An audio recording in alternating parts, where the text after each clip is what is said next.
Now, why did you decide to take the FE? Was it a requirement by your job? Yes. So the job that I had when I graduated, it wasn't really a requirement, but to move up, you needed the FE. And so I wanted to get it. And then I actually left that job a year after I graduated and got another job. It didn't need the FE at all. It wasn't, nobody needed it. It wasn't really important.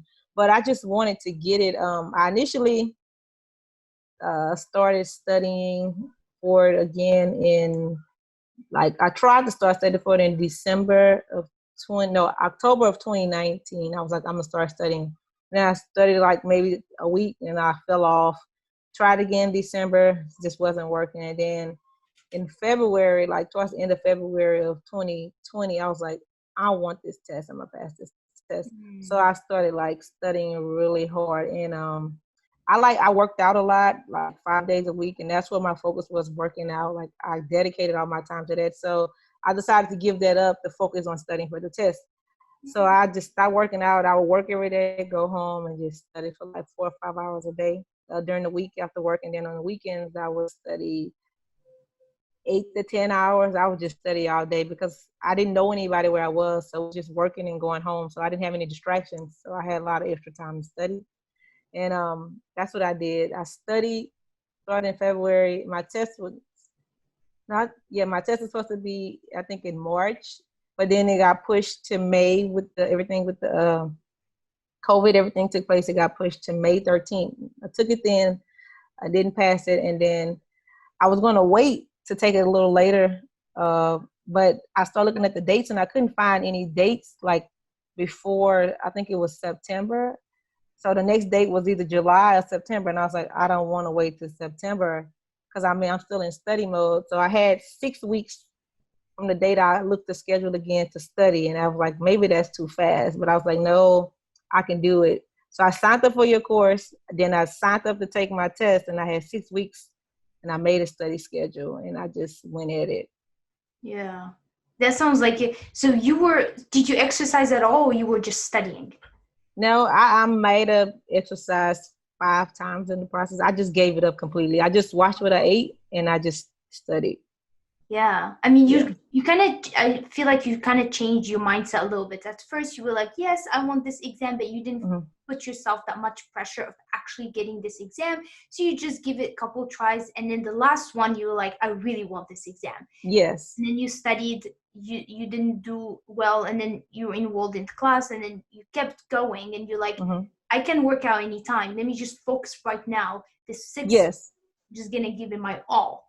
And then just kind of focus on that. Yeah. Yeah, that's what I did. I just was like, I'm going to give them. I think during when I changed again, I think I might have studied, 5 or 6 times. I would like do it just to clear my head. Like sometimes I'm like, I can't focus. So I just go and do it like one day out the week just to regroup. And then I would go get right back into it. Yeah, because I exercise as well a lot, and sometimes I have projects and I have things to do, and I have to pause that, and that's why I actually asked you, because like when I stop working out, some days I get stuck. I am not as productive. My brain stops working, and I'm like, okay, I need to get at least my 1 hour exercise, and then I would get back to it again, and then I have like another week to just kind of power through, right? So that's why I asked you, like, if you are like someone who exercise every day, stopping that, like, that probably affect you a little bit. It was hard in the beginning because I exercised 5 to 6 days a week to 0, which was it was like, oh my gosh. But in my mind, I was like, this test means more to me than anything right now. So I'll get back to that later. I know what to do to get there. So it's worth the sacrifice right now. So I took the FE because in my head, I've always thought every civil engineer has to take that, just because I feel like our field requires it so much because we're in consulting most of the time. So that was always my motivation. In my head, I was like, there's no other reason not to take it. I have to take it. So that was a big motivation factor. And my job, like they obviously wanted me to take it. They always want to see you pursuing bigger things in the future, because eventually I have to take my PE, and that's when you're really valuable to the company. So they would ask me here and there, hey, like, how's your FE exam studying going? And so that was a motivating factor for me, just to get it done as soon as possible after college. Cool. And so in college, what kind of student were you? I was all over the place, to be honest. Uh, like in the beginning, I went to like a regional campus for UConn, and it was kind of it was easy. It was easier in a sense because the classes were smaller, so it was better. But then I went to the main campus, and stuff really picked up, and like my grades reflected on that, and it wasn't the best, but I finished really strong though. My senior year and like my super senior year, I took a lot of engineering classes, and I just went to the library like every day, studied, and I was able to pass like really well. I think part of it was just um, kind of to challenge myself. I think it wasn't like I needed it for work or anything. I'm more. I've been in the business with on the construction side, building the work, right?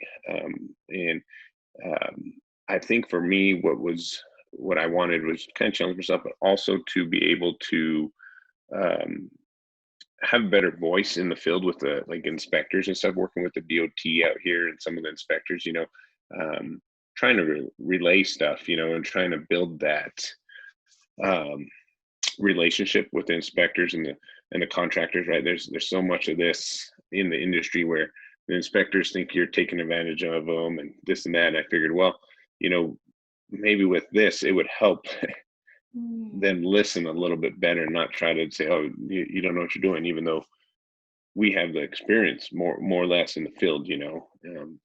I think that's what it was. And I think, I don't know what it was, because I think I started this journey back in 2017 when I decided to go ahead and do this, right?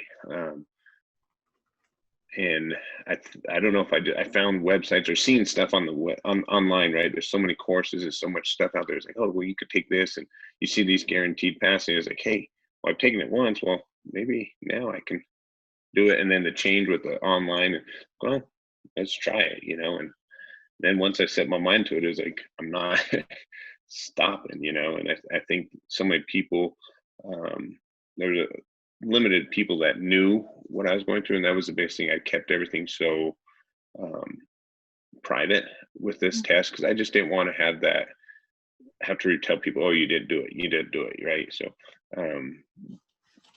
it was kind of like, oh, I don't want to advertise too much, and then I just started.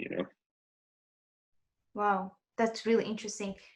You really had a quiet journey. So in terms of like the privacy, I really like that, because sometimes people would feel the pressure, especially like from their coworkers. Like if they don't pass, it's going to be an awkward conversation to tell your coworkers, and the people around you, that I failed, and then I failed again, and I failed again. Right. And it just becomes like very discouraging. So I think sometimes, like if you don't have that kind of pressure from work that you have to take this FE and you just want to take it for yourself, I recommend to actually keep it to yourself and just keep studying. And once you pass, then you can bring it to your boss or your coworkers. But in the beginning, like, it's better to not like make sure like not a lot of people know about it. It's just because it just kind of helps you mentally to study for it better without that kind of pressure. Right. Yeah, no, and it definitely did. Like, for me, there was only a handful of people who knew. Really, my little lady, she knew, and she did the best to kind of just keep it, not tell people too, and I think that was a big thing.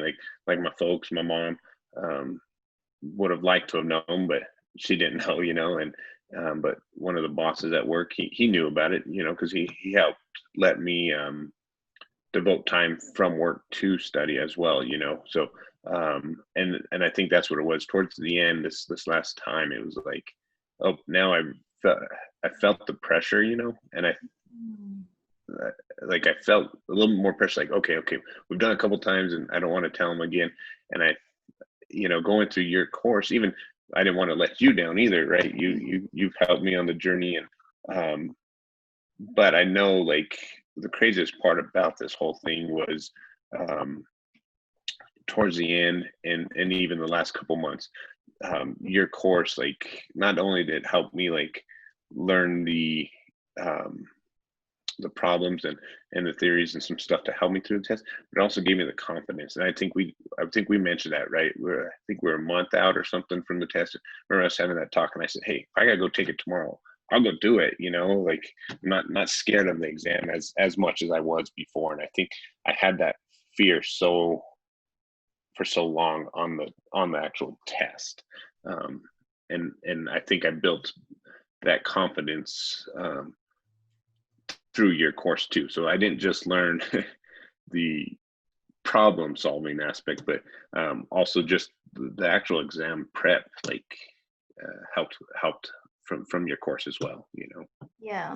Yeah, I think it's important. Like I try to send you guys emails like weekly. I kind of stopped a little bit the last couple weeks, but in the beginning when you first enroll in the course, I try to send a couple emails because I feel like believing in yourself and having the confidence is like 50% the battle of this exam. Like if you're feeling confident about yourself, even though you're not 100% ready or you don't know all the material, I feel like you have higher chances of passing than the person who knows everything, but he doesn't feel like he doesn't believe in himself or he doesn't have the confidence.